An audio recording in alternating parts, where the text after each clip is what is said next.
Greetings and welcome to the Planning Commission regular meeting, August 6th, 2026.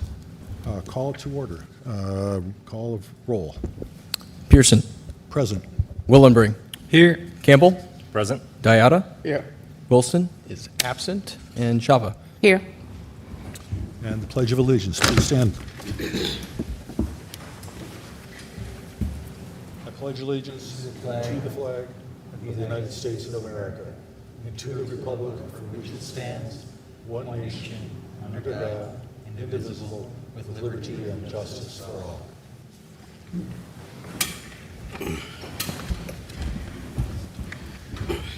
Approval of the agenda. Does anyone have any comments on the agenda? I look for a motion to approve the agenda as presented.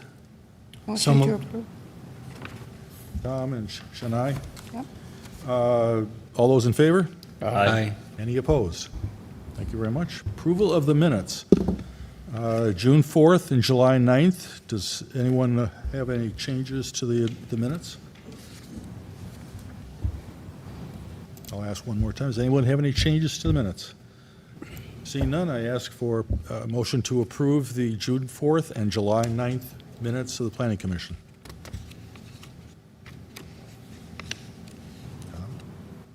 Motion to So approve. moved. Okay. Keeps happening at the same time. Tom and Shania again then. All those in favor of approval? Aye. Any opposed? Seeing none, the minutes are approved. Now it's time for open forum. If anyone has any comments or issues they wish to raise that are not on the agenda, please stand and give me your name and address and state your issue.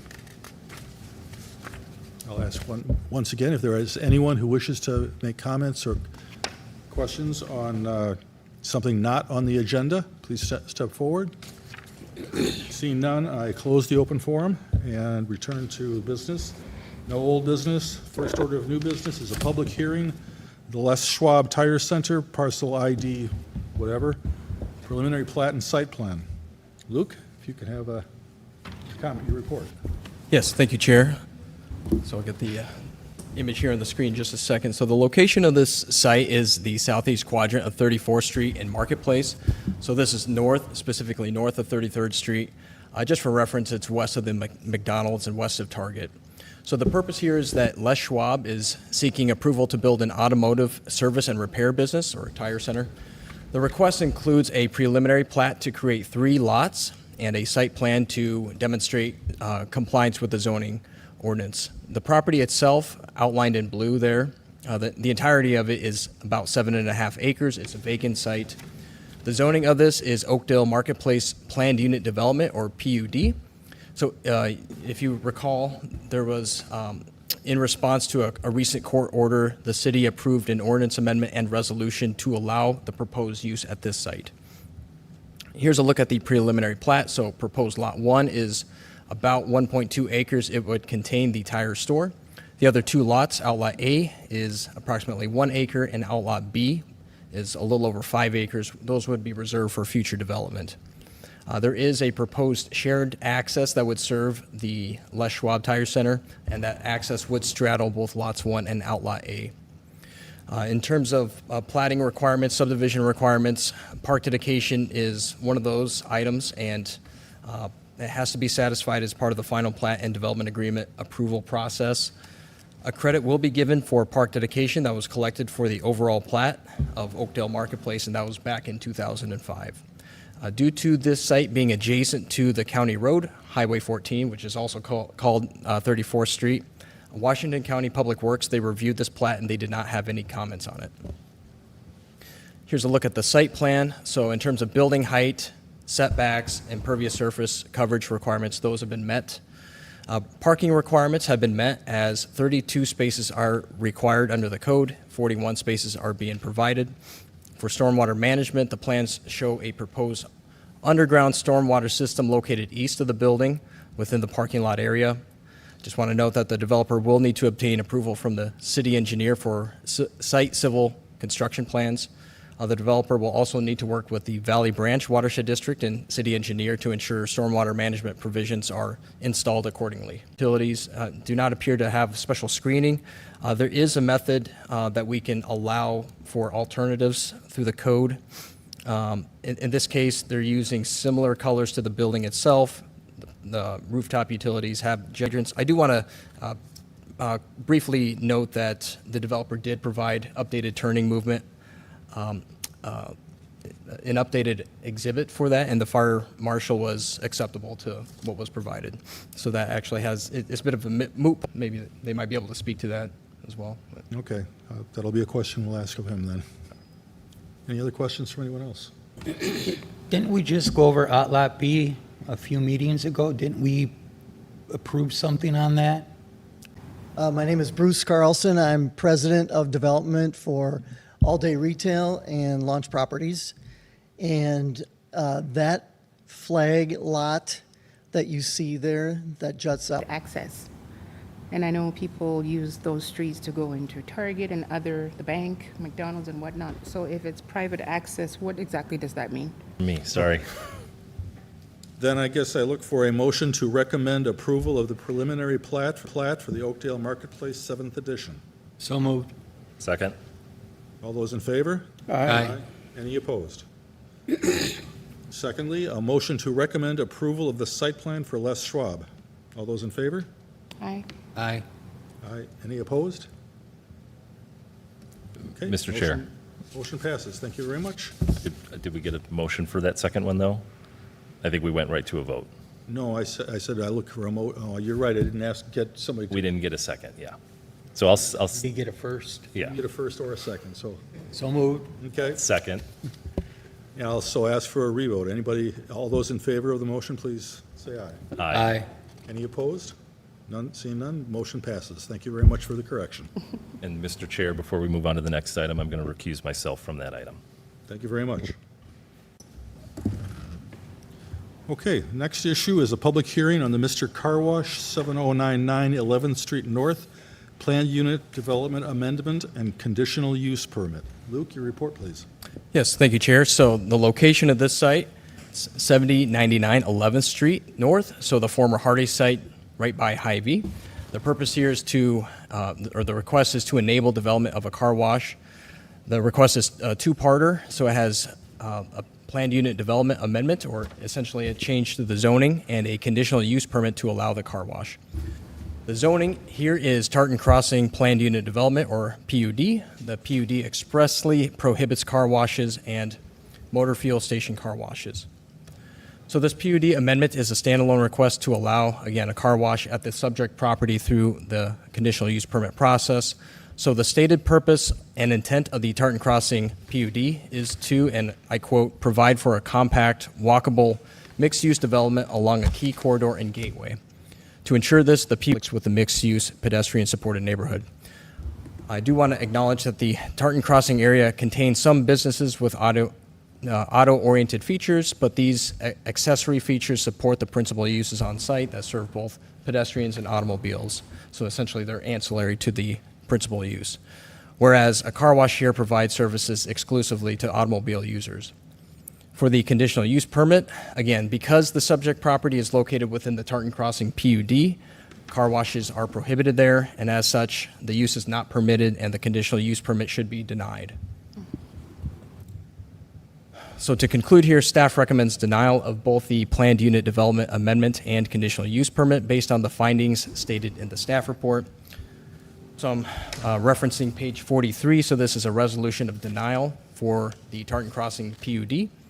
So three findings here. The first one is that the proposed car wash conflicts with the stated purpose and intent of the Tartan Crossing PUD, which is to provide for a compact, walkable, mixed-use development along a key corridor and gateway. Number two is that the proposed use also conflicts with the pedestrian-friendly environment envisioned for the Tartan Crossing PUD. And number three, the subject property is adjacent to residential land use, and specifically what I'm talking about there is the New Perspectives Senior Living facility there, formerly known as the Waters. And just to continue with that, number three, the finding, the proposed car wash is anticipated to generate negative externalities and nuisance conditions. Moving on to the other resolution on page 44. So this is a resolution denying a conditional use permit for the car wash. Two findings here. So the first one, again, is that the car washes and motor fuel car washes are prohibited in the Tartan Crossing PUD.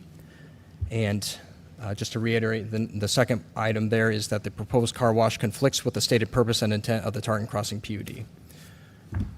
So I do want to acknowledge that there were 6 emails received. All 6 emails were forwarded to the Planning Commission prior to this meeting for review and consideration.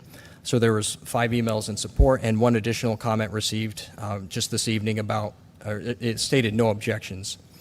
So as a reminder, this is a public hearing. The applicant is here in attendance. I believe they have a presentation. I have that loaded up here on the screen. If the commission is okay with the applicant providing that presentation. Okay.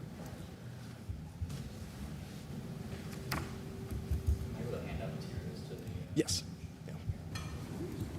Okay, thank you. Thank you.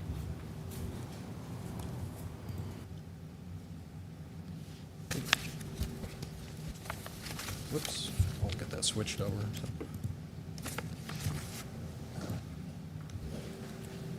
we go. Thank you. To the chair and members of the commission, good evening. My name is Ed Caples. I am Associate Development Manager with Mr. Car Wash. The materials I put in front of you is, one of them is just a copy of the slide presentation if you want to follow along. And then the second aspect of it is a letter in regards to the conditional use permit application. Generally speaking, fairly similar to what was submitted within the packet, but I do address the criteria in there for conditional use permit approval.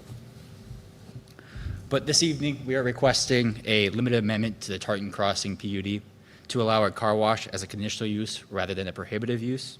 Concurrently, we are requesting a recommendation of approval for the conditional use permit associated with the proposed car wash and drive-through. You can go to the next slide. First, a little bit about us. Mr. Car Wash is the largest national owner and operator of car washes in the United States, with over 550 locations across 21 states, and we wash roughly 100 million vehicles a year. As an owner-operator, Mr. Car Wash will be the same operator of the car wash 10 years from now and from the beginning of development. Today, we have 34 locations in Minnesota, with 1 under construction and 2 in development. We are looking forward to serving the Oakdale community and expanding our network in Minnesota. Here is the site, 799 11th Street North, 1.2 acres, the vacant former Hardee's pad within Tartan Crossing. Hy-Vee is to the east, Cub Foods is further south, as well as the Hy-Vee gas station and the Starbucks.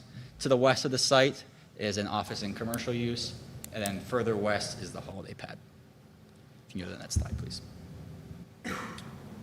This is the site plan, and although a full site plan review will come at a future meeting, this is the proposal. A 130-foot tunnel, about 4,900 square feet of building, with vacuum stalls wrapping the parking area. Everything happens on site. Cars will enter from the north and the south, and then exit to the north. The cars will enter, go through the queuing area or the POS canopy and head through the tunnel. Following the wash, they'll go to the vacuums or exit the site. No queuing is anticipated to extend over the shared drive aisles, and none of it is expected to reach the street. If you go to the next slide, please. So here's exactly the request for the PUD application. Today, the Tartan Crossing PUD explicitly lists car washes as a prohibited use.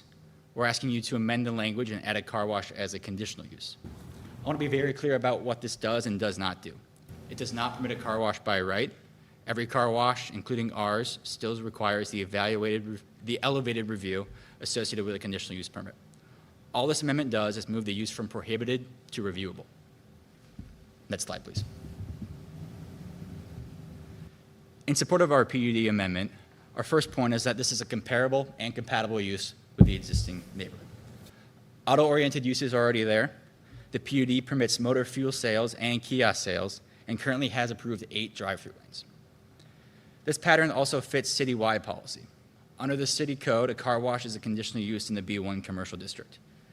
B1 was the previous zoning on this property. And if you imagine yourself driving down 10th Street and look to the left to the Cub Foods development and right to the Hy-Vee development, these sites are identical. Large parking lots, drive-through, an auto-centric commercial district. More specifically, this pad was built itself for vehicles. It was a drive-through restaurant serving in and out traffic. We propose the same trip logic. Next slide, please. Second, this is consistent with how the PUD has evolved as market conditions have changed. Tartan Crossing was established for compact, mixed-use development with flexibility for changing conditions. And the city has used that flexibility. Even from its inception, permitting drive-through, quick-serve restaurants, minimum setback requirements, and large parking lots erode the original intent of the PUD. Additionally, this PUD has been amended multiple times.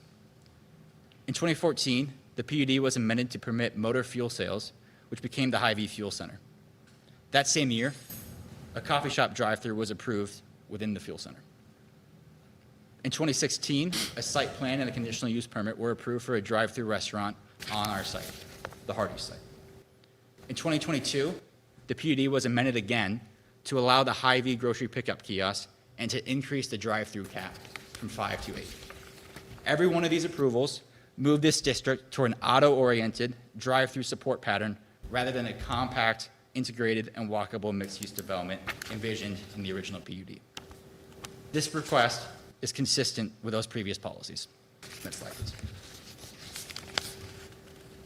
The PUD requires 70% Class 1 exterior materials.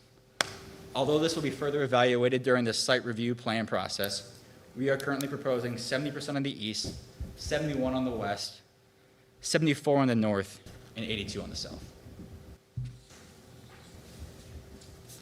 Every elevation meets or exceeds these requirements using 3 brick varieties. On landscaping, 47 lot trees are required, and we are providing 47. 14 existing trees will remain or are being retained. All of our trees are required, and 6 are being provided, and 16 shade trees are in the parking areas. Beyond that, we have an elevated landscaping design with berms, dry riverbed features, fieldstone boulders, native plantings, and screened trash and vacuum enclosures. Next slide, please. Fourth, the public interest. This returns 1.2 acres of underused land to a productive use. It is entirely private investment with 0 public subsidy. It expands the tax base and supports adjacent commercial uses. And it adds a convenient service for residents within a commercial node that has already seen about 1 million visits a year. Next slide, please. The second request associated with the proposal in front of you is approval of the conditional use permit. On screen are the 7 criteria for a conditional use in city code. We meet all 7 with a full list of findings provided to you. I'd be happy to discuss them all in detail, but I think it's important to highlight 2 of them. First one is number 2, compatibility with the district character. Tartan Crossing today is not the district that was drawn on paper. Through previous amendments and approvals, it now contains multiple drive-thrus, a fuel station, and kiosk sales. These were deliberate policy decisions made as the market changed, and each of the decisions moved the PUD away from a compact, walkable development to an auto-oriented regional shopping center. Another one I'd like to point out is number 6, excessive public cost. There is none. This is privately funded, no public subsidy. It reactivates a vacant pad and grows the tax base. Within the staff report, staff raised a concern about water, and it is a fair question. For starters, nearly all the water that is utilized within the car wash process runs through our reclamation system, which removes heavy sediment and breaks down bacteria. For each wash, roughly half the water going onto the vehicle has already been recycled from this system. Water that is not used for the wash is then returned to the city system. Next slide, please. The code also sets out 2 specific standards for car washes. We exceed both. The first is headlight screening. The code requires 3 feet in height. We're providing a 6-foot wall at the west end of the site, 18 to 24-inch berms, and dense plantings on the site to meet the 3-foot requirement. Secondly is residential separation. The code says that the facility shall not be located within 50 feet of a residentially zoned property. We meet this requirement. From property line to property line, our proposal is roughly 60 feet from a residential use and 225 feet from use to use. Next slide, please. Finally, these are some renderings that I want you to see what the proposal actually looks like. Next slide, please. This is the bird's eye view, the site from above.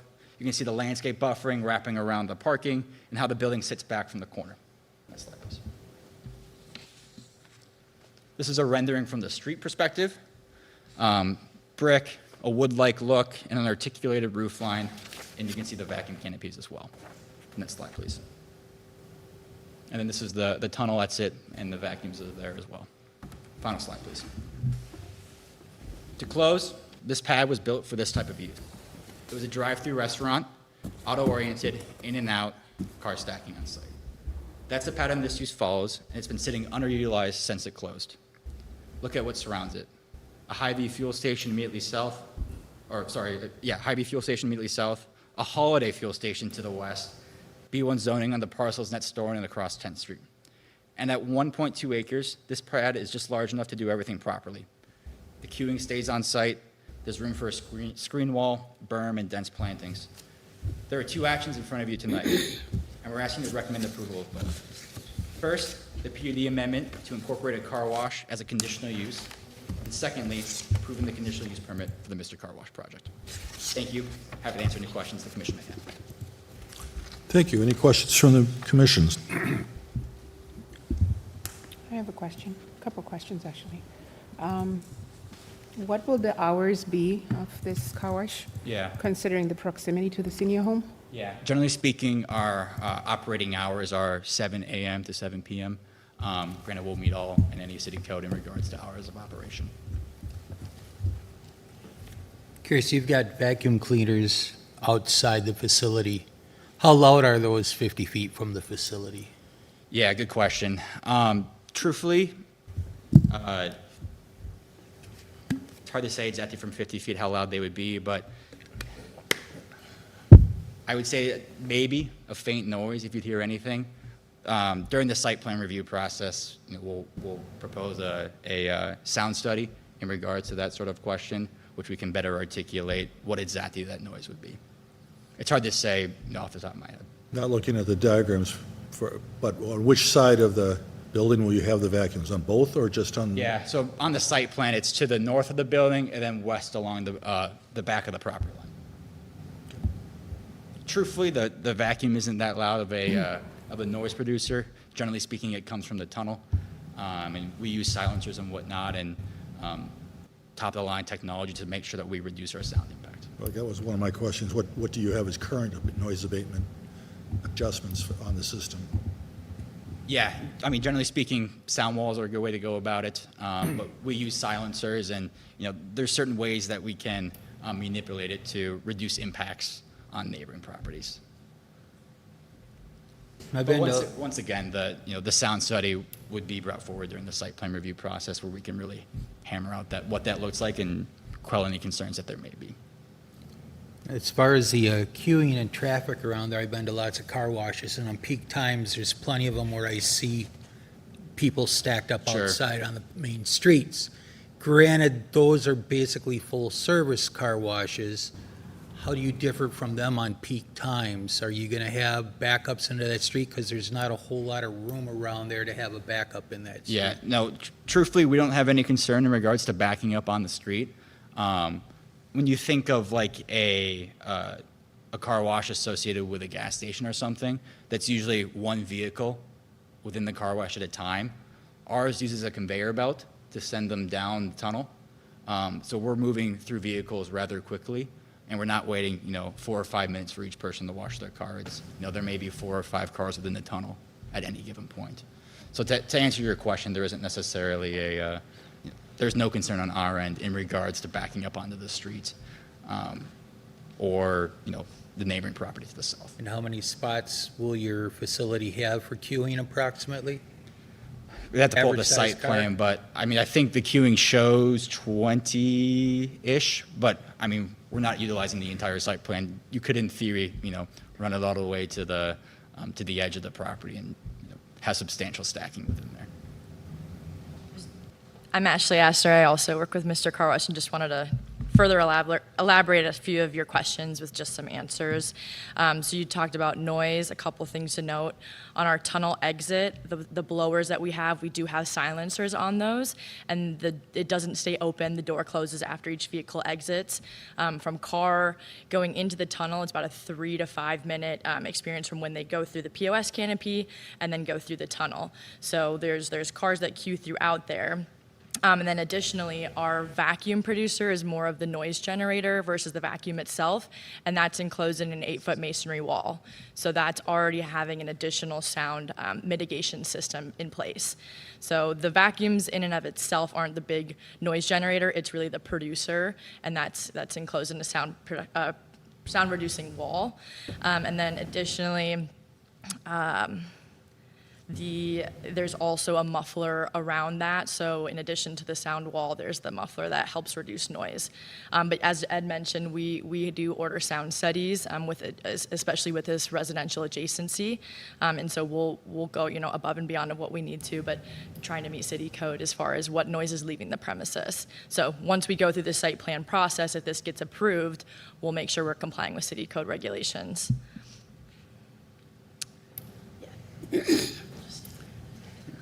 Adjacent to his last question was the 2016 drive-through restaurant.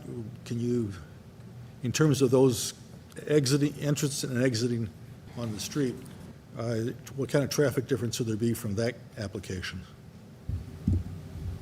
Yeah, I can attempt to answer that. Frequency of car moving is, Yeah. I guess is what I'm asking. I would say, well, obviously with the Hardy site no longer being in operation, it perhaps did not experience the level of traffic generally associated with, a standard drive-through restaurant. We have completed the traffic study, which was submitted to the city, which showed our traffic volumes lower than a standard drive-through restaurant. Granted, what might be seen on site would perhaps be a little bit higher just because of the business is obviously no longer in place. So traffic volumes may have been lower compared to, a car wash that would be fully operational. But I think generally speaking, perhaps a little less than the standard drive-through restaurant, which is operating, at 100% efficiency. Okay. Yeah, question? Cool. Just to add to that as well, our traffic flow is pretty consistent throughout our operating day.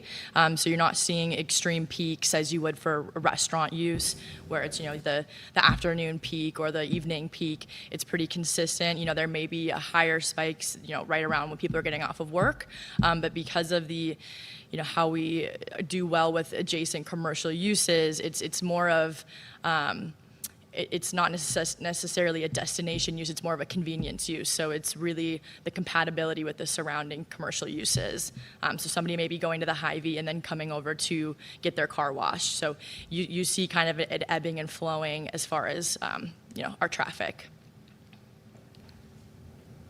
What's going to be the typical experience for one of our seniors sitting out front of their building across the street from this place on a Saturday afternoon? What are they going to experience from what they're not experiencing now?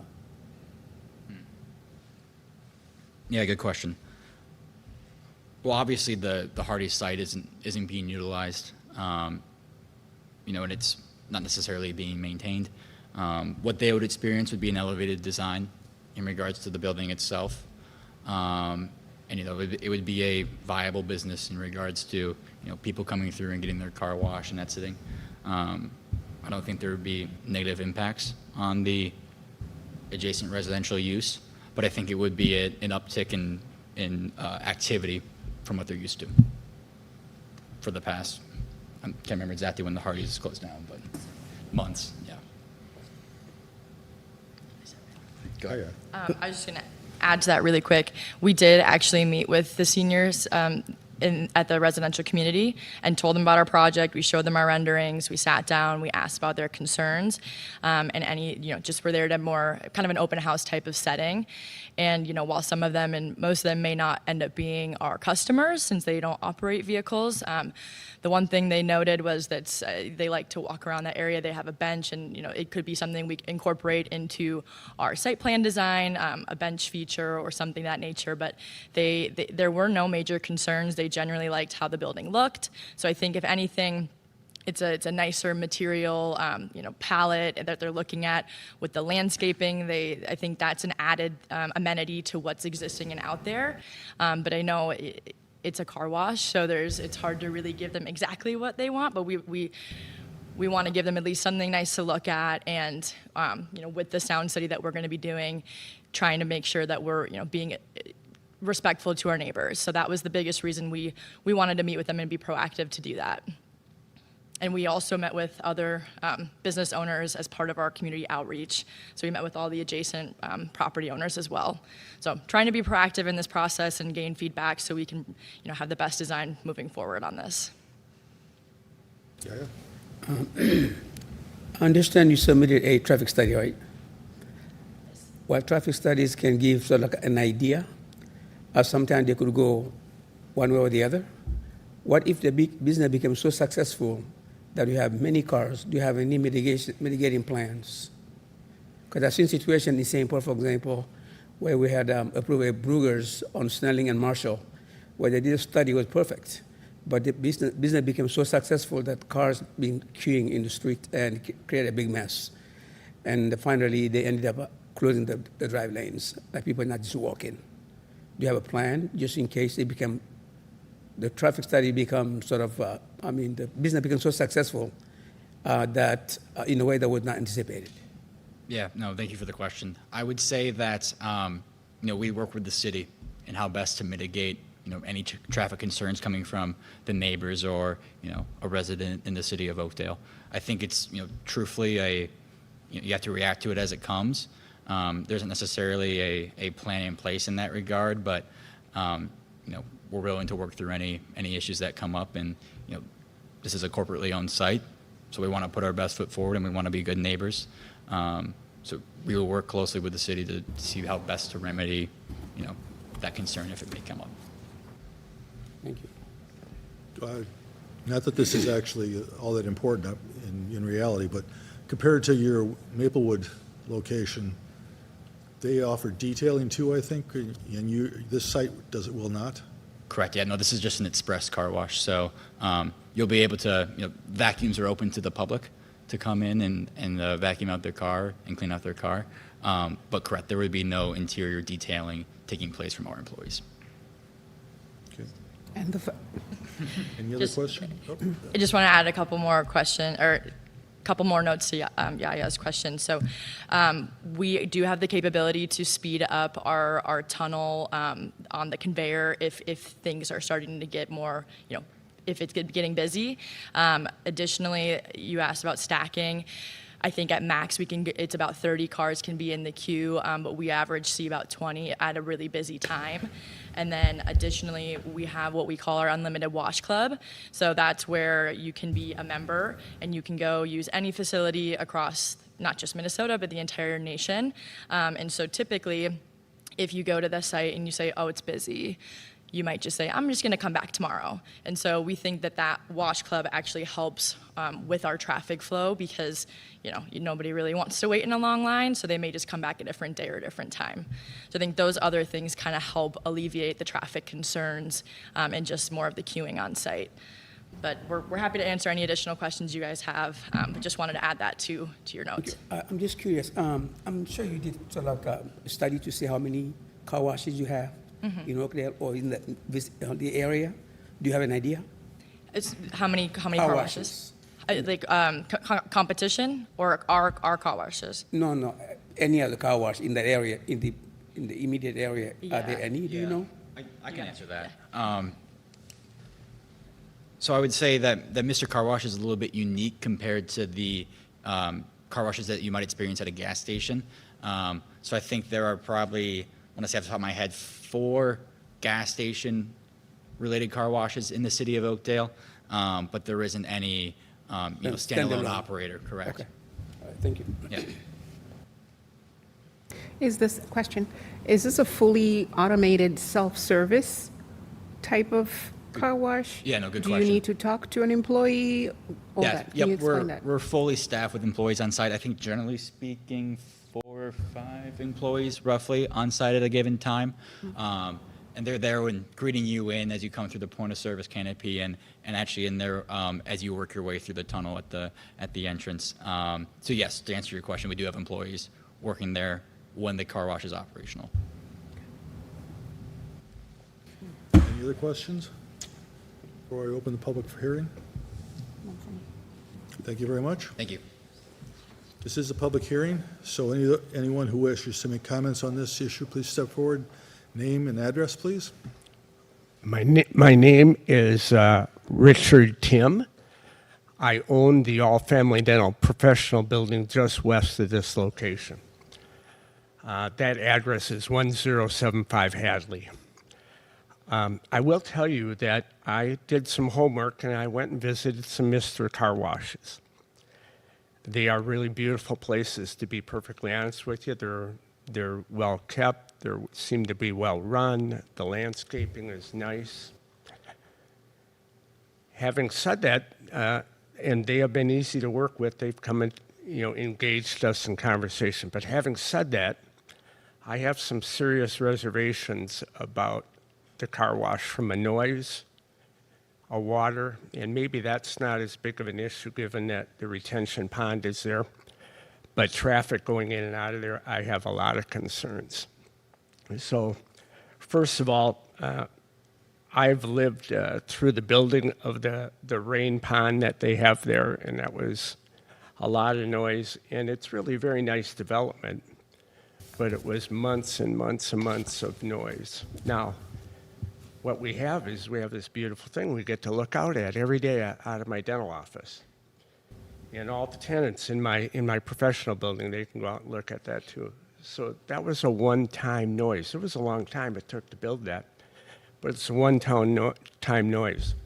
When I went out to the Mr. Car Wash in Maplewood and Stillwater, it was go out there to see what is the noise of this car wash really like.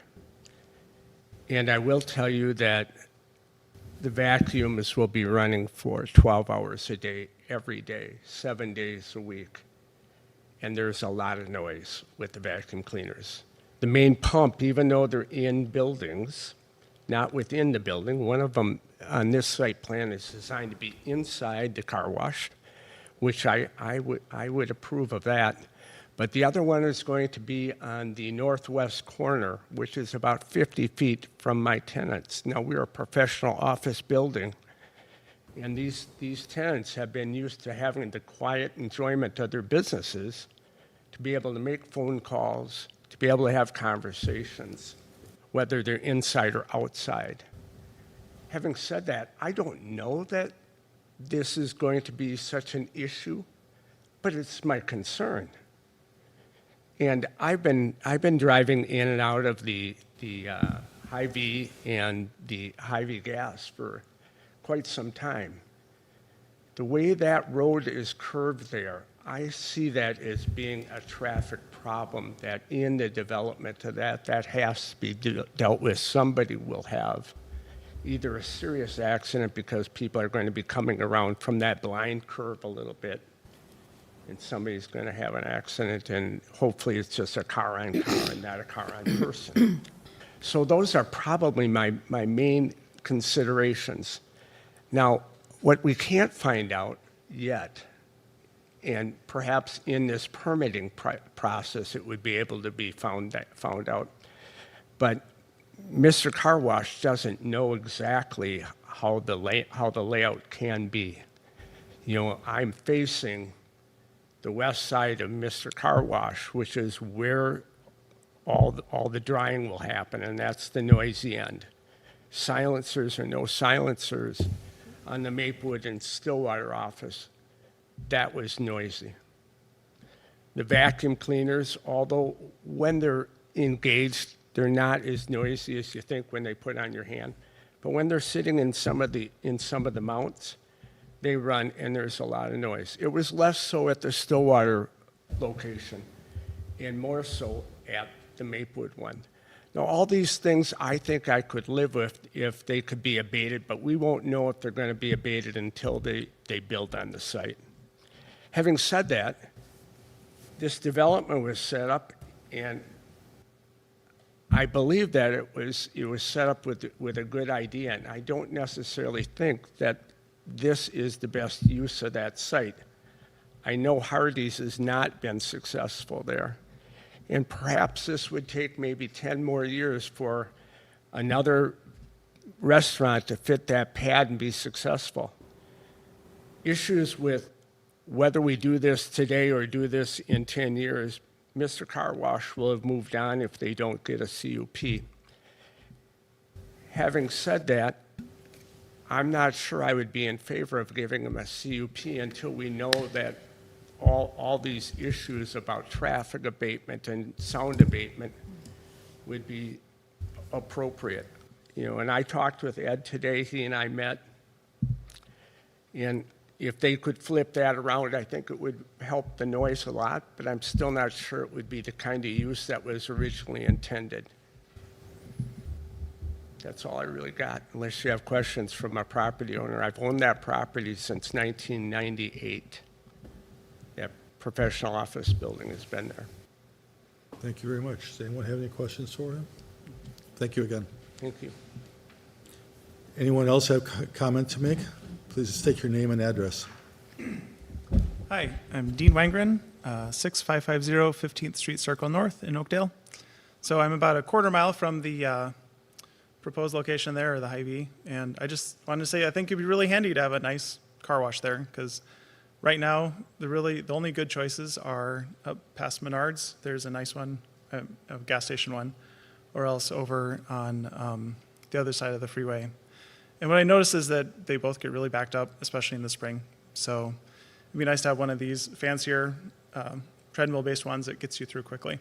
We get our gas at Hy-Vee, so it'd be just really convenient. So not a profound insight, but just wanted to share that I think it'd be great if we had it. Thank you very much. Anyone else wish to come forward and make comment on this issue?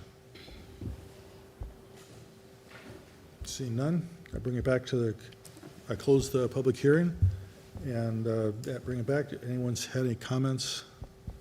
Yeah, I'd like to make a comment. I reviewed the original PUD today, and the current area is a far cry from what the original PUD was going to look like.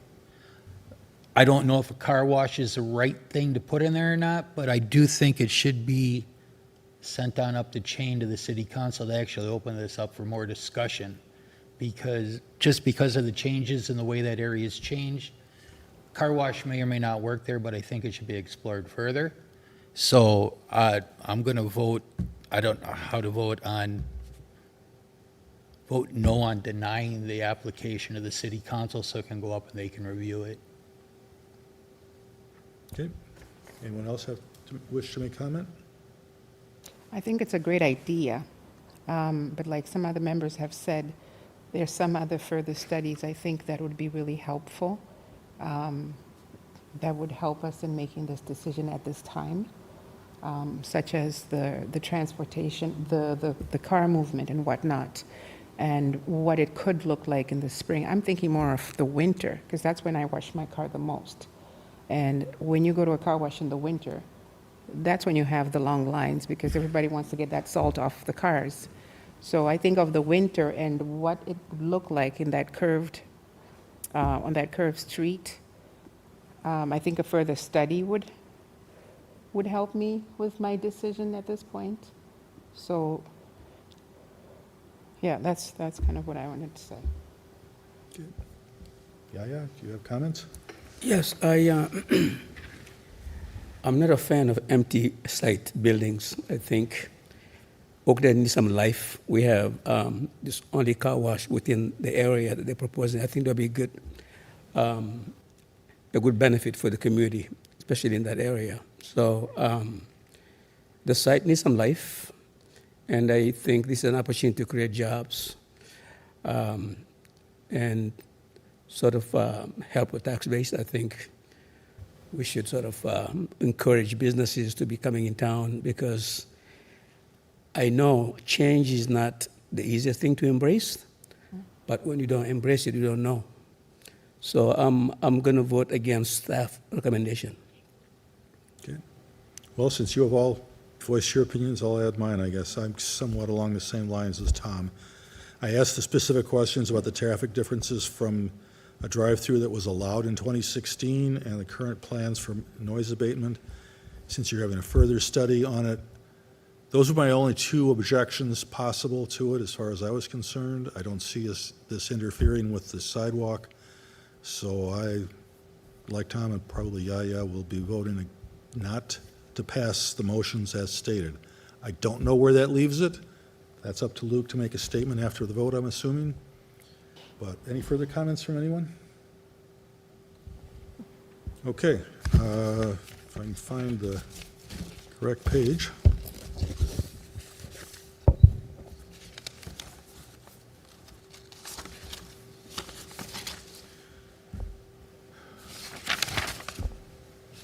Okay, motion to recommend denial of the planned unit development amendment for a car wash at 7099 11th Street North. It has to get moved so we can vote it down, vote down even. So moved. Seconding? Second. Okay, second. All those in favor of the motion, say aye. All those opposed? Nay. Nay. For completeness, we'll go on to the next motion. Motion to recommend denial of the conditional use permit for a car wash at 7099 11th Street North. So moved. Second. Second. Moved and seconded. All those in favor of the motion, say aye. All those opposed, say nay. Nay. Nay. Both motions fail. Yeah, you want to make comment as to where this goes now? So, maybe just for clarification, would the commission want to then change the recommendation, recommend approval, send the, to be able to forward a Forward a favorable? yes to the city Yes. council? Yes. I think such would be in order, if that's the way we can proceed. I think it would just make it clear, Okay. so. Then I will rephrase it.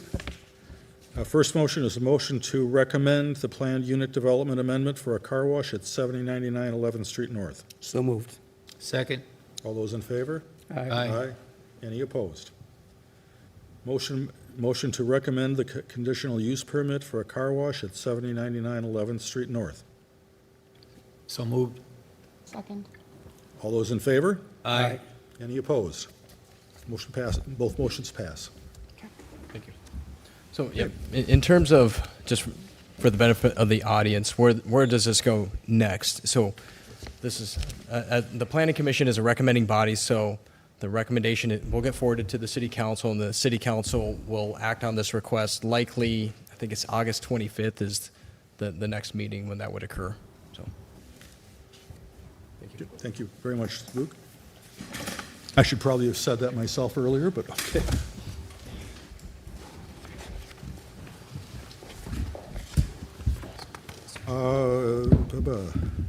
Public hearing on the Josiah Center at 533 Hayward Avenue North, Unit 100, conditional use permit.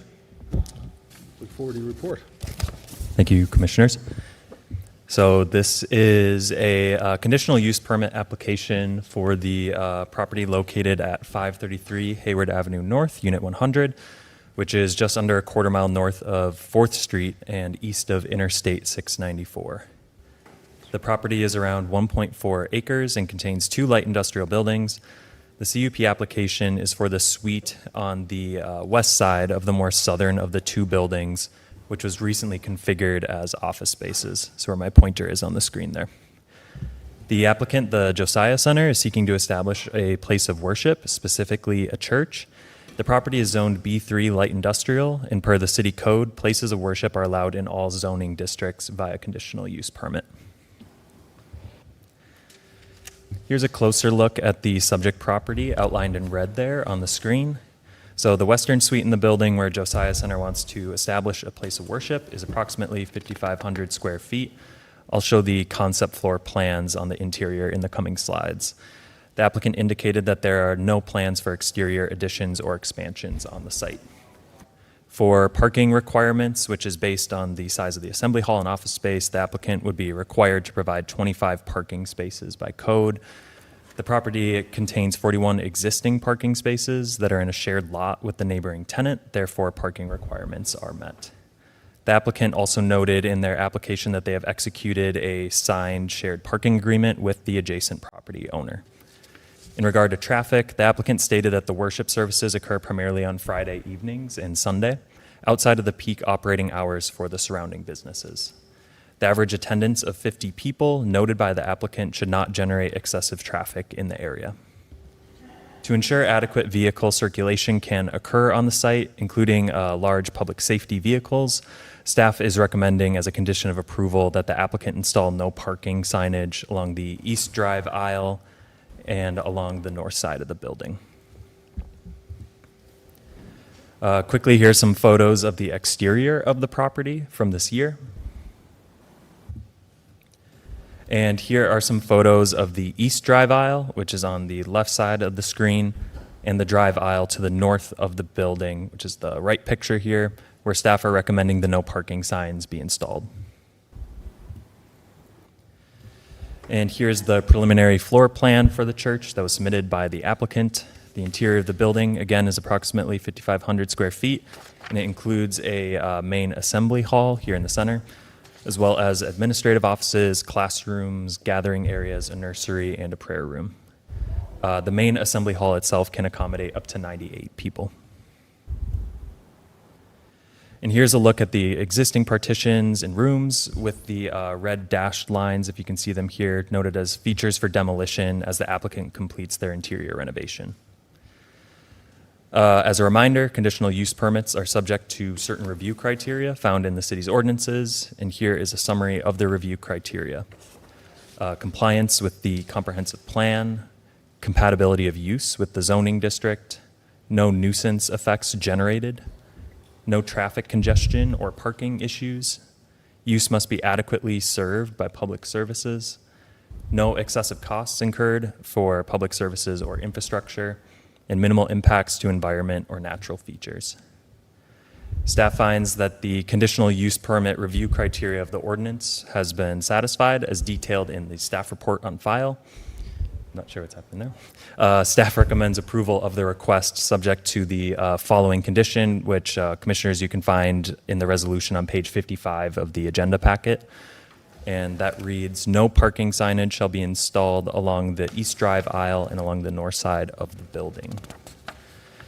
With that, as a reminder, this is a public hearing and the applicant is here with us in attendance. With that, I'd be happy to answer any questions that the commission has. Thank you. One question I have is Josiah Center is already occupying this facility, correct? Yes, that is correct. There's no real change in dimensions of occupancy even? Okay, just wanted to clarify that. Yeah, thank you. Okay. Any questions from the commission? Just one, sorry. So to your point, so they're occupying, operating today, just kind of out of compliance. So this is just bringing them into compliance with our. It's not as a center of worship, as my understanding. Yes. Okay. So, would the applicant wish to come forward to make any comments first?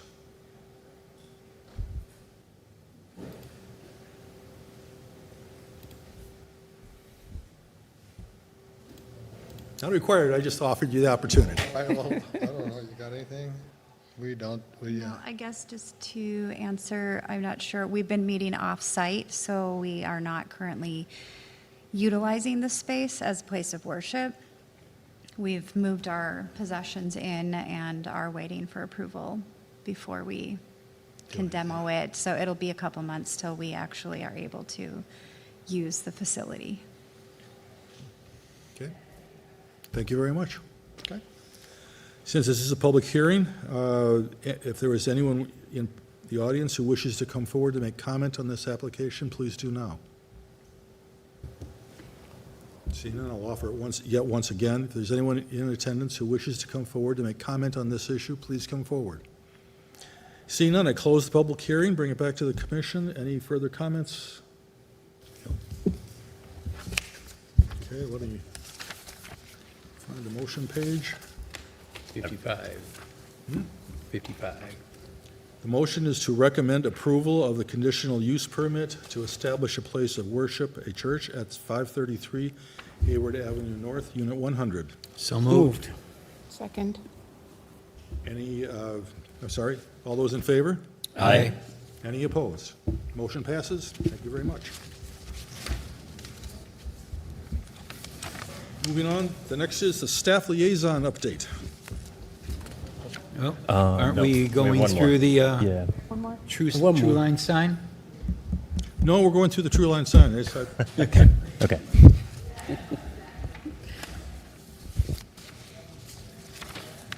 Get back to finding where that is in here. Page 56. Okay.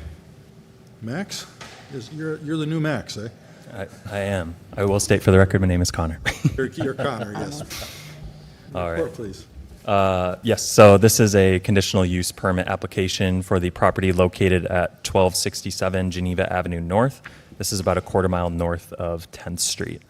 The applicant, MC's Pub, is seeking to add a new electronic message sign component to the existing pylon sign, which is currently located in the northwest corner of the property along Geneva Avenue. The proposed electronic message sign is 24 square feet in size. Recently in 2010, a conditional use permit was approved for an 11 square foot electronic sign at the site. However, that sign was removed several years ago. Given that the proposed sign here is bigger than the 11 square foot sign that has been removed and was originally allowed by the original conditional use permit, a conditional use permit amendment is required. The property is zoned B1 commercial, where electronic message signs are permitted as a conditional use. It's worth noting here that there are nearby residential properties. The sign is located a little more than 500 feet from the townhomes to the east, which you can see on the picture here.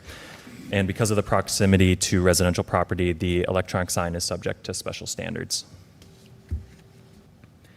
Here is a side-by-side comparison of the existing sign and the proposed electronic message sign. So on the left is the existing pylon sign. They plan to retain the upper MC's Pub identification cabinet in the existing pole while removing the reader board cabinet on the bottom of the pole here. And then on the right is the proposed electronic message sign, which consists of a 6x4 foot double-sided electronic display just below the existing MC's Pub sign. And here's a mock-up of what the proposed sign would look like at night with the dimensions of the existing sign that will be retained, the existing pole, and the proposed electronic sign. Conditional use permits are subject to certain review criteria found in the city's ordinances, which I just went over in the agenda item before this. In addition, there are specific criteria that must be met in order to grant a conditional use permit for an electronic message sign.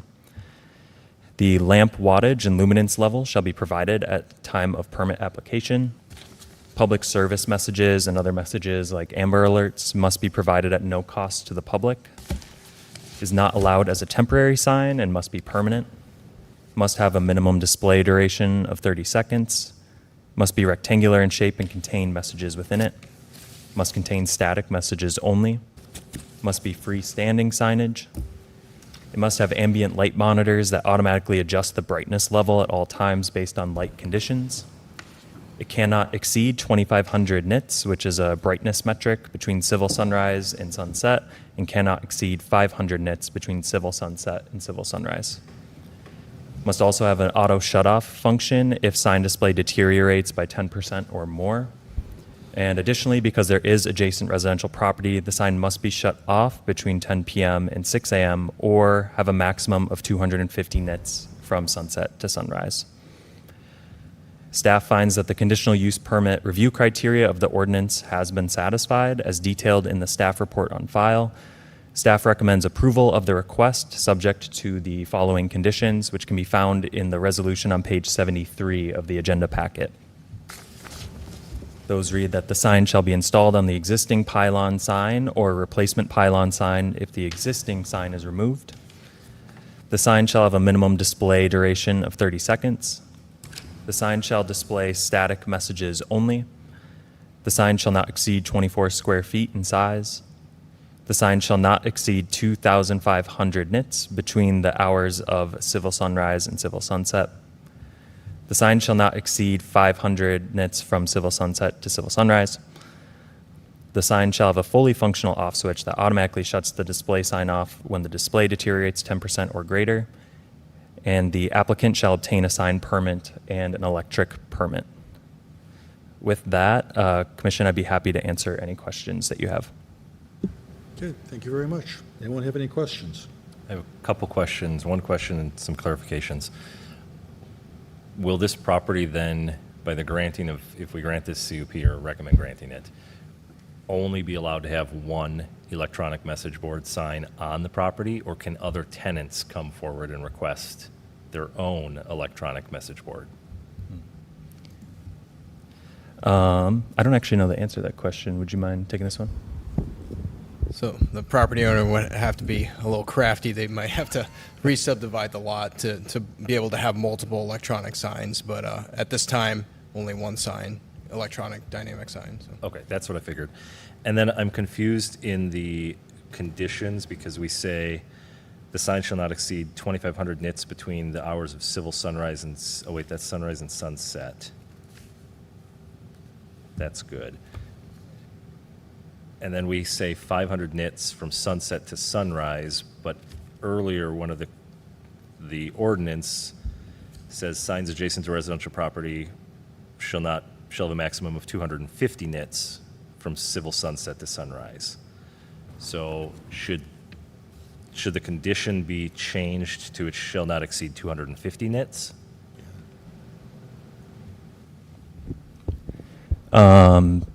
In this case, So specifically, Is this I'm something looking where the on- commission on could page change 59, okay, item 14 yeah. is If- where we say 250 nits. Yeah, if the commission would want to make that a condition for approval, they can do so. The bigger question is, a similar one was put up for Taco John's and then also for Guardian Angels Church. And I don't recall what the values were for the evening hours, but they should be in concert, at least with the Taco John one, I would think. Yeah, I'm not And I quite- can't remember which it was, that's why I didn't know where to go with Yeah. the same thing he observed. So would it be enough for us to just ask staff to check that, clarify it before it goes before council? Yeah, we can definitely do that. That's all I have. Any other questions? Looks better than the one they have out there now. Yeah. It's true. And if the same text is put up, normally, there's going to be virtually no light going through anyways. Okay, this is a public hearing. Does the applicant have anything to say? No applicant? So this is a public hearing, so I will open the public hearing and let anyone who is in attendance who wishes to make comment on this issue, please step forward. Seeing that there's no one in attendance, I'm going to automatically close the public hearing and come back to the commission. Anybody have any further comments? Nothing from me, but I'll make a motion to recommend approval of the CUP amendment for an electronic message sign at 1267 Geneva Avenue North, subject to staff looking into the civil sunset to civil sunrise. Clarifying the 500 versus Correct. 250. Second. All those in favor? Aye. Any opposed? Motion passes. Now I think it's appropriate to go on to the staff liaison update. Yes, thank you, Chair. So, as you know, we have one vacancy on the Planning Commission. There is a candidate who will be interviewing with the City Council next week. So, with any luck, we might have another member here on the dais not too long from now. And then the other thing I just want to note is that we will likely have a September Planning Commission meeting. So that's all I have. Thank you. Okay. Any commissioner updates? Anyone have anything they wish to make comment on now? I'm running for city council. You're running for city council? I'll be running for city council. Yes. Okay. So wish me luck. Yeah, I'm running too, so I might as well bring it up. As one who has run before, good luck, guys. Luke, you may want to try and fish for another application just in case. Maybe two. Council liaison update. Good evening. As someone who has run before, I also wish you good luck. It's an adventure. Good evening, everyone. Good to see you. Just a couple things for you. I just wanted to note that if you missed it, the council acted on the recommendations from last month's planning commission meeting. So that was the oversized accessory building, the updated Oakdale Marketplace PUD, which you saw the Mr. Car Wash, not Mr. Car Wash, the Les Schwab Tire Center tonight, and then also the 94 Exchange building. That's the 4th Street and Hadley area there. And also, you may have saw in the local media that the Tanner's Lake development agreement was terminated. That was that development at just north of 94 on Geneva Avenue. And there were some local media coverage of that. And then lastly, I just would mention that the council is working on finalizing our budget levy for 2027, which would impact all of us here. Staff and council, I think, has done a good job of dwindling that down. So I think we'll end up with a good result. But we're not done yet, but we're working on it. So that's all I have. Any questions for me? Anyone have any questions for? Thank you very much, sir. Thank you. And that moves us to adjournment. So moved. Second. Okay. All those in favor? Aye. Any opposed? Motion passes. We stand adjourned.